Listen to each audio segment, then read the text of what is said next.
What if everything you thought you needed to know about reading tarot before you started reading tarot was just getting in your way of reading tarot? Hi, I am Heather Ann. Welcome to Heather Ann in Progress.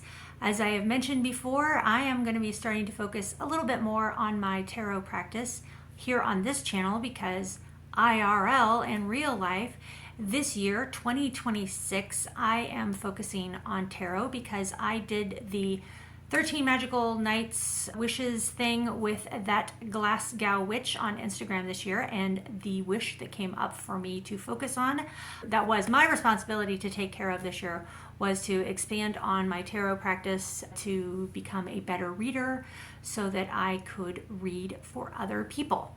And in that vein, I signed up for Biddy Tarot. If you have had any exploration in learning how to read tarot in the last decade, you probably know exactly who Biddy Tarot is. Bridget Esselmont is the tarot reader, Australian tarot reader behind Biddy. That's Biddy, tarot.com. And she has a lot of great programs. And so what I'm going to do in this next series of videos, or there might be some other videos mixed in, but in a series of videos that I will be producing, is talk about my journey through this course as I'm taking it. Now, I will not be sharing proprietary information from the course. If you want to take it, I'm sure you can get some insight and maybe some guidance to help you get started with more confident tarot reading just in what I'm going to be sharing. But if you want to get the full in-depth information and learning experience, then I recommend going and signing up. This is not an affiliate link. I am not being sponsored to say this. This is just one of the courses that I am choosing to help myself become a better tarot reader. The course is called Read Tarot with Confidence. It's one of her two sort of pillar courses. The other one is Mastering Tarot Card Meetings. I have not taken that course. I don't planning on taking that course because I already have my own fairly solid basis in tarot card meetings. But going back to what I said at the beginning, what if everything you thought you needed to learn before reading tarot is getting in your way? There are a lot of people who think you need to memorize the exact meanings of all 78 cards before you can ever read tarot. And that is just not the truth. And that is kind of the basis from which Bridget teaches her courses and does her podcast and produces all of her information. Now, somebody who's been learning the tarot for about 5 years now, I think you need a balance of both. I don't think you can go in and just memorize all 78 cards and then be a really helpful and inspiring reader, because you're just going to be regurgitating the meaning of each card and maybe not applying your own insight to it. But at the same time, I don't think you can just never have cracked a book on what all the different cards mean and do a reading and have it be as accurate and as helpful as it could be if you're just going off what you see in the pictures and what your insight is. I think you need both. And that is certainly what she brings up over and over again in her courses. So I'm going to kind of go through my notes from the first module. Some of the other modules, there are 7 modules in Read Tarot with Confidence. Some of the modules are a little longer, so I might be split it up into a couple videos. I don't know yet, because you are literally following along with me as I am in progress on this course. So without further ado, let me grab my notes and we'll look through what I learned in the first module. So module 1, as you expect, is getting started. And so, as with many other programs, it kind of gets you through how to navigate through their online course. It's a series of videos. It's a fairly standard, if you've ever taken a standard online course where you watch the video and then you click that it's complete and you move on to the next section. Now, in this first one, the later modules do have quizzes just to kind of hold you accountable for paying attention to the videos as they play. But this first module did not have a quiz. So the first module, we were going to learn how to get the most out of the program. One of the things she suggested, or a couple of the things that she suggested, is to schedule time in your week to do these courses. I'm going to make that bigger. I'm going to say you need to schedule time in your week for whatever learning that you are engaging in. I am a firm believer that we should all be learning all of the time. If we stop learning or we stop trying to grow or learn new things, like really what is the point of life at all? But life gets in the way, like really easily gets in the way. I don't know how many times, like I had a thing I needed to do this week that would have taken like less than 5 minutes and it just kept being put off. It's like a tennis match. You have to hit the balls that are coming at you. And even if it's like a really easy swing, if you're like at 14 balls coming at you, you're going to miss the really easy swing because you're too busy trying to get all of them. And so schedule time in your life to learn.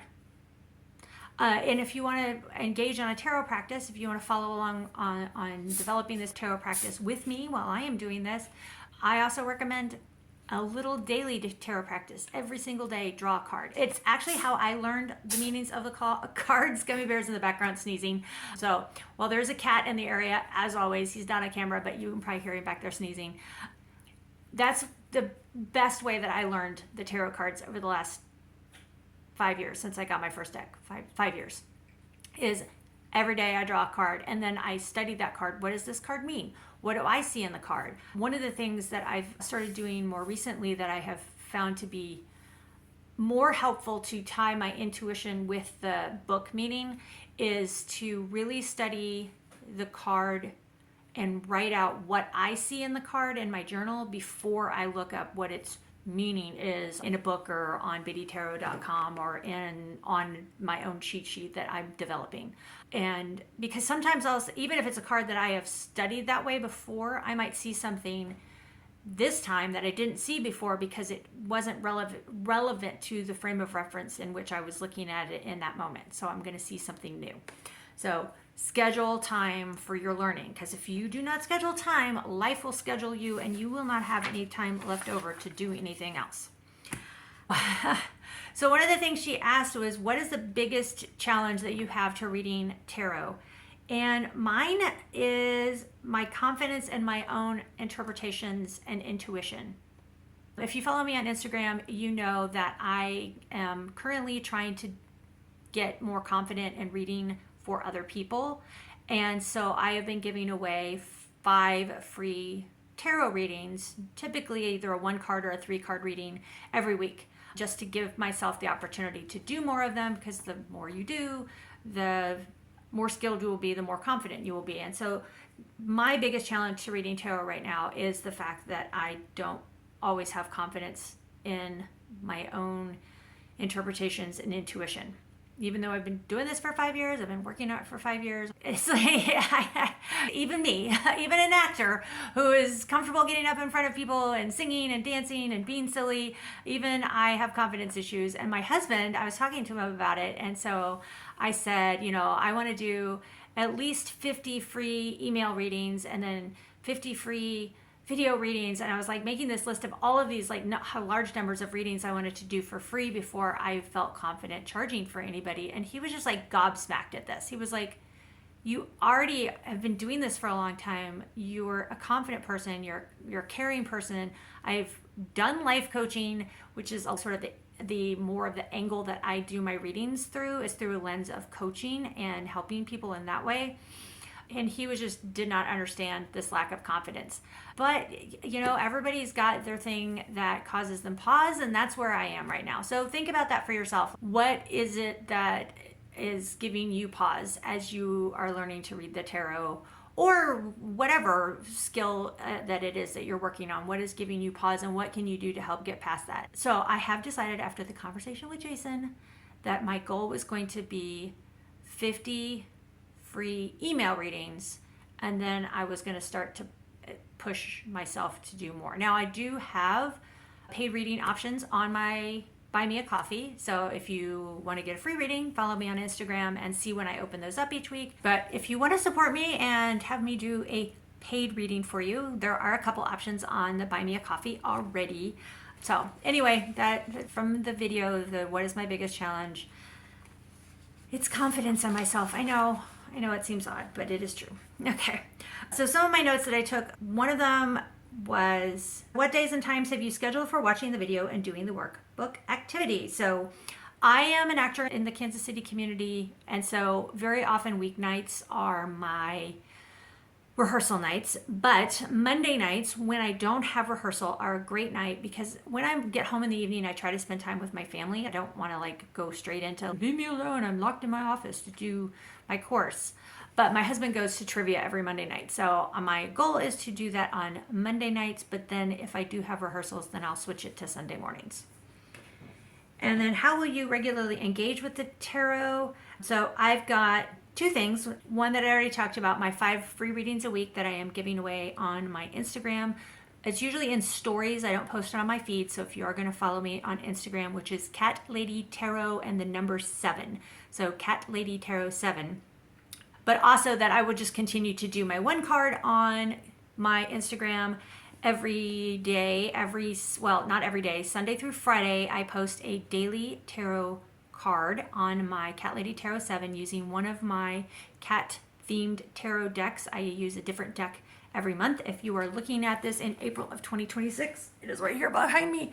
I am using the Paw of Light, which is a deck that I got on a Kickstarter, but I use a different deck every month. So basically continue what I'm doing and have been doing for since the beginning of the year, which is the 5 free tarot readings a week and my daily tarot card on my Instagram.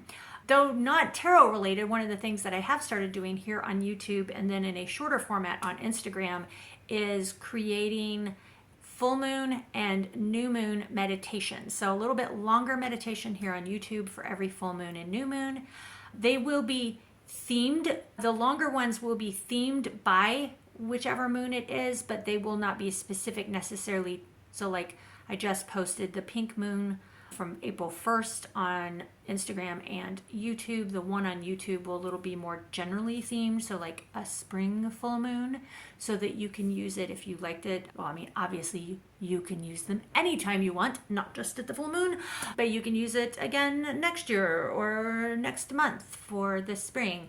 And then the shorter version, about the 90-second version that I will put on Instagram, will be more specific to the actual moon phase that we're at. So like specifically the April 2026 pink moon.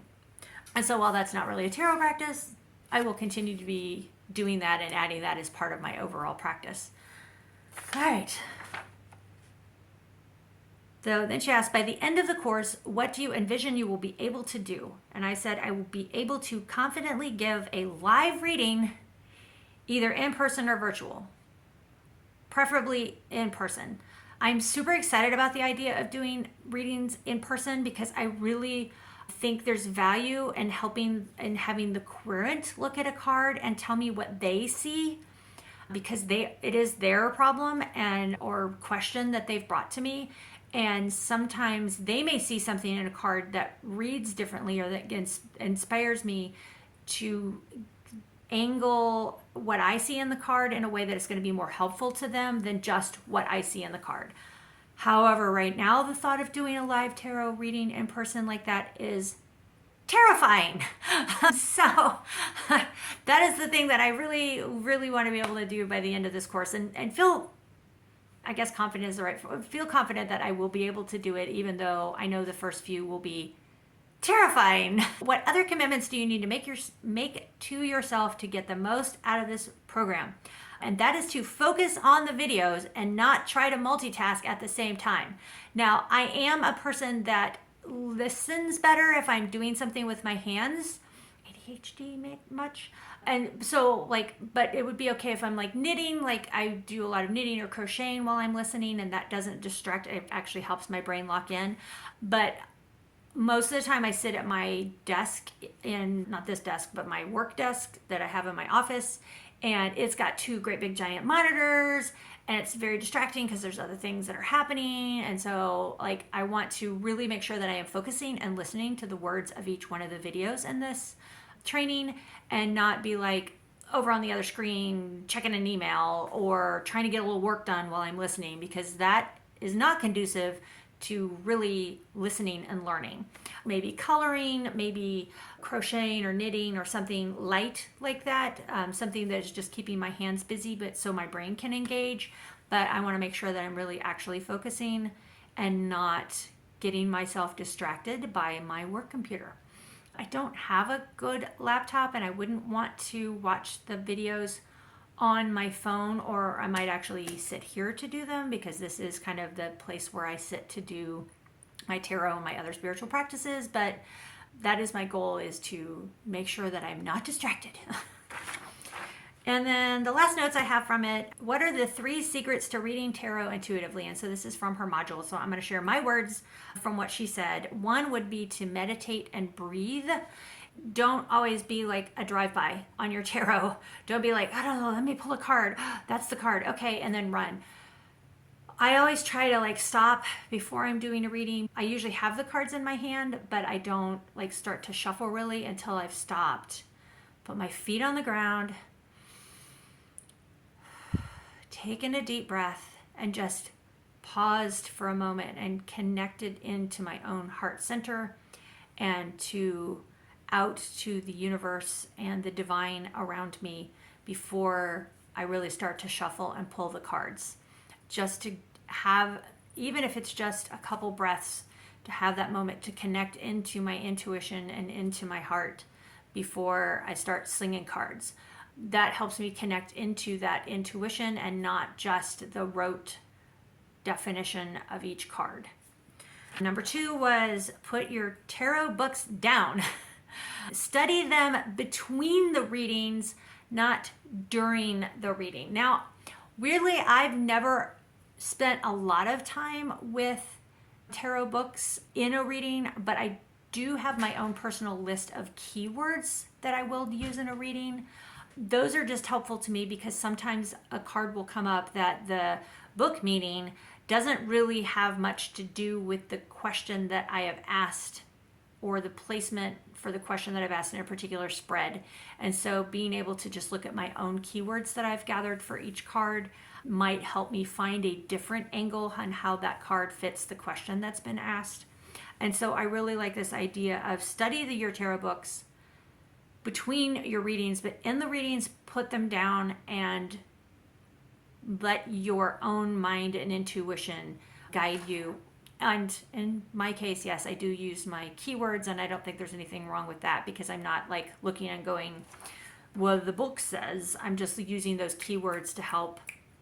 And I don't even always use them. Like, it's only occasionally when I'm like, I'm not sure how that card fits to this situation, that I'll use the keywords to sort of pull that connection from. Hello, Gummy Bear. We might get a Gummy Bear here behind us. And then number 3 was create space for your intuition to flow. Don't jump straight into defining each card. Just observe them for a few moments. And that is something that I've started doing a lot more lately, especially as I've started, hey, Gummy Bear, especially as I've started these free readings, is I don't like immediately flip a card. 10 of Cups. 10 of Cups means blah, blah, blah, blah. Is I stop and I like, in the context of this reading and this question that I've asked at this moment in time, what am I just seeing in this card before I start to jump to those definitions of what that card means. And that also, even before I look at keywords, because like I said, I don't always look at keywords, but even before I do that, if I'm going to, I just spend a few moments looking at each cards, or if it's a reading, looking at all the cards together. How are they connecting to one another? How are they flowing between each other? What are my initial like little thoughts that just pop in my head before I really start to try to deep dive into the rules or the definitions of that card? So there are my notes and thoughts from Module 1 of Biddy Tarot's Read Tarot with Confidence course. Hopefully you pulled some nuggets and tidbits out of that. If you would like to follow along with me, be sure to subscribe so you can get notification whenever I post another video. Gummy Bear's now behind the camera, but thanks to Gummy Bear for showing up. He is usually around. I have multiple cats, both my own, but also we foster a lot. But Gummy is kind of my guy that comes and hangs out during tarot time. So you will be seeing him, I'm sure, lots. Thank you. I hope you have a great day, and I will see you on the next one.